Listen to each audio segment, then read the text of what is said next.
വാഹനപ്രേമികളായ എല്ലാവരും ഒരിക്കലെങ്കിലും കയറി ചെല്ലണമെന്ന് ആഗ്രഹിച്ച ദുൽഖർ സൽമാന്റെയും പൃഥ്വിരാജിന്റെയും ഗാരേജിലേക്ക് പോലീസും കസ്റ്റംസും മോട്ടോർ വാഹന വകുപ്പ് ഉദ്യോഗസ്ഥരും ചാനൽ ക്യാമറകളുടെ അകമ്പടിയോടെ കയറി ചെന്നു. ഈ വാഹനങ്ങൾ ഭൂട്ടാനിൽ നിന്ന് ടാക്സ് വെട്ടിച്ച് ഇന്ത്യയിലേക്ക് എത്തിച്ചതാണോ എന്നാണ് കസ്റ്റംസ് അന്വേഷിക്കുന്നത്.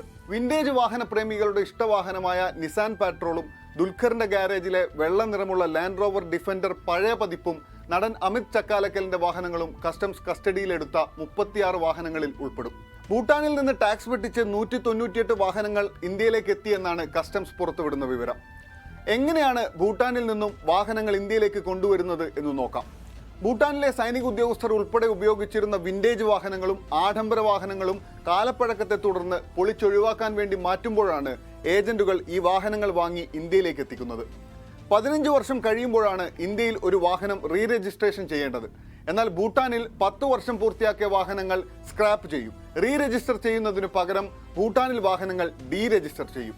അതോടുകൂടി ഈ വാഹനങ്ങൾ ഭൂട്ടാനിൽ നിന്നും എക്സിറ്റ് ചെയ്യുകയാണ്. ഭൂട്ടാനുമായി ഈ വണ്ടികൾക്ക് പിന്നീട് യാതൊരു ബന്ധവും ഉണ്ടാകില്ല. അത്തരത്തിൽ ഡീ രജിസ്റ്റർ ചെയ്ത വാഹനങ്ങൾ ഇന്ത്യ ഭൂട്ടാൻ അതിർത്തിയിലെത്തിക്കും. അവിടെ വെച്ചാണ് ഇന്ത്യൻ ഏജന്റുമാർ ഈ വാഹനങ്ങൾ വാങ്ങുന്നത്.